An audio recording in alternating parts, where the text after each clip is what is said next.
पुरुषोत्तम मास महात्म्य अध्याय 10।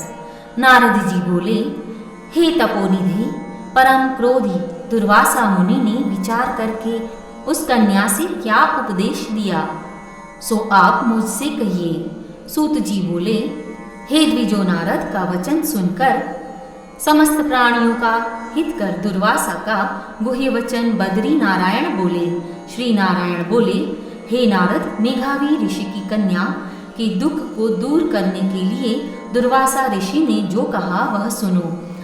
दुर्वासा ऋषि बोले, हे सुंदरी, गुप्त से भी गुप्त उपाय में तुझसे कहता हूँ। यह विषय किसी से कहने योग्य नहीं है, तथापि तेरे लिए तो मैंने ये विचार ही लिया है। मैं विस्तार पूर्वक न कहकर तुझसे संक्षेप में कहता हूँ।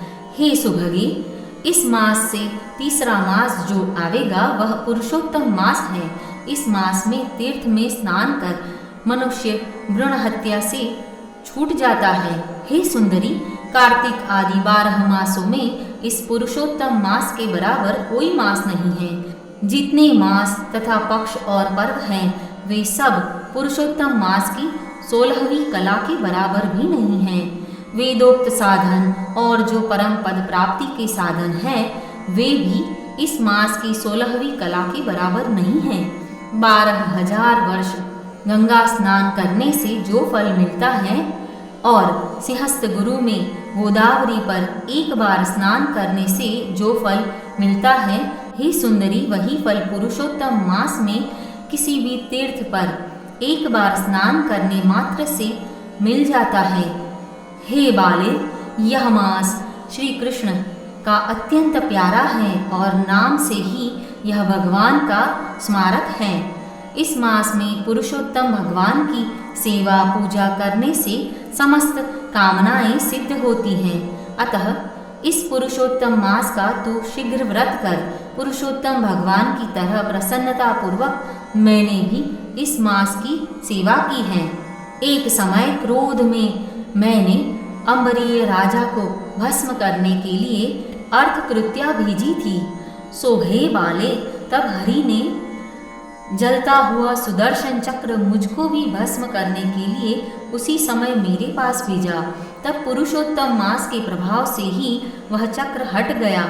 हे सुंदरी, वह चक्र त्रैलोक्य को भस्म करने का सामर्थ्य रखने वाला जब मेरे पास आकर खाली चला गया तब मुझे बड़ा विस्मय हुआ। इसीलिए हे सुभगे, तू श्री पुरुषोत्तम मास का व्रत कर। इस प्रकार मुनि की कन्या को कहकर दुर्वासा ऋषि ने विराम लिया। श्री कृष्ण जी बोले, हे राजन, दुर्वासा का वचन सुन भावों की प्रबलता के कारण असूया से प्रेरित वह कन्या मूर्खतावश दुर्वासा से बोली। बाला बोली, हे ब्राह्मण, हे मुने, आपने जो कहा वह मुझे रुचता नहीं है। माघ आदि मास कैसे कुछ भी फल देने वाले नहीं हैं। कार्तिक मास कम है, ऐसा आप कैसे कहते हैं? सो कहिए, वैशाख मास सेवित हुआ क्या इच्छित कामों को नहीं देता है? सदाशिव आदि से लेकर सब देवता सेवा करने पर क्या फल नहीं देते हैं? अथवा पृथ्वी पर प्रत्यक्ष देव, सूर्य और जगत की माता देवी क्या सब मनोकामनाओं को देने वाली नहीं है? श्री गणेश क्या सेवा पाकर इच्छित वर नहीं देते हैं? व्यतिपात आदि योगों को और सर्व आदि देवताओं को भी सबको उल्लंघन करके पुरुषोत्तम मास की प्रशंसा करते क्या आपको लज्जा नहीं आती है? यह मास बड़ा मलिन और सब कामों में निंदित है। हे मुने, इस रवि की संक्रांति से सहित मास को आप श्रेष्ठ कैसे कहते हैं? सब दुखों को छुड़ाने वाले परम श्री हरि को मैं मानती हूँ। हे देव, दिन रात श्री हरि का चिंतन करती मैं जानकी पति राम और पार्वती पति शंकर के सिवाय और किसी को नहीं देखती हूँ।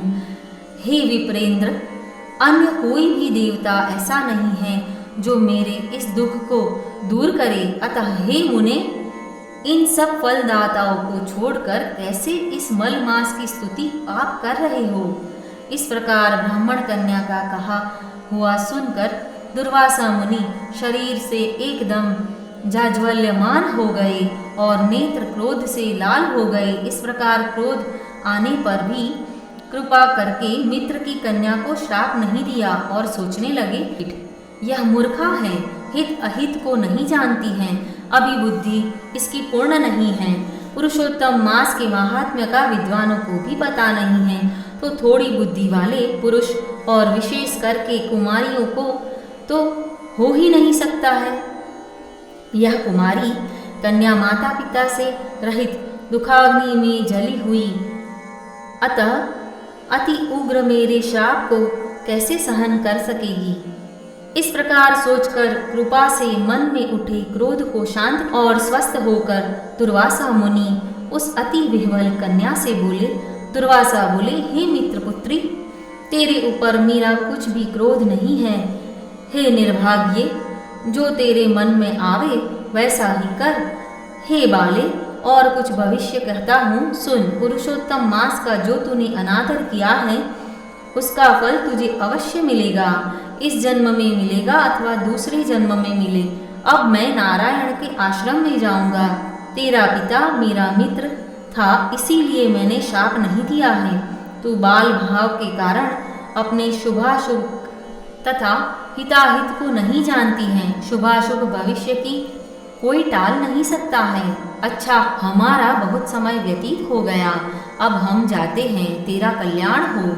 श्री कृष्ण बोले। ऐसा कहकर महाक्रोधी दुर्वासा मुनि शीघ्र चले गए। दुर्वासा ऋषि के जाते ही पुरुषोत्तम की उपेक्षा करने के कारण कन्या निष्प्रभा हो गई। तदंतर बहुत देर तक कन्या ने सोच विचार कर यह निश्चय किया कि देवताओं के भी देवता तत्काल फल देने वाले पार्वतीपति शिव की तप द्वारा आराधना करूंगी। हे नृप, मेघावी ऋषि की कन्या ने मन में इस प्रकार निश्चय करके अपने आश्रम में ही रहकर भगवान शंकर के कठिन तप करने को तत्पर हो गई।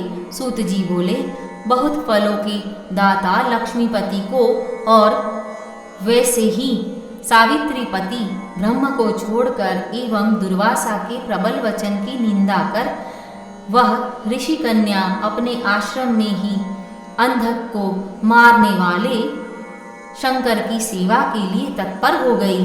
इति श्री बृहन्नारदीये पुरुषोत्तम मास माहात्म्ये दशमोऽध्यायः।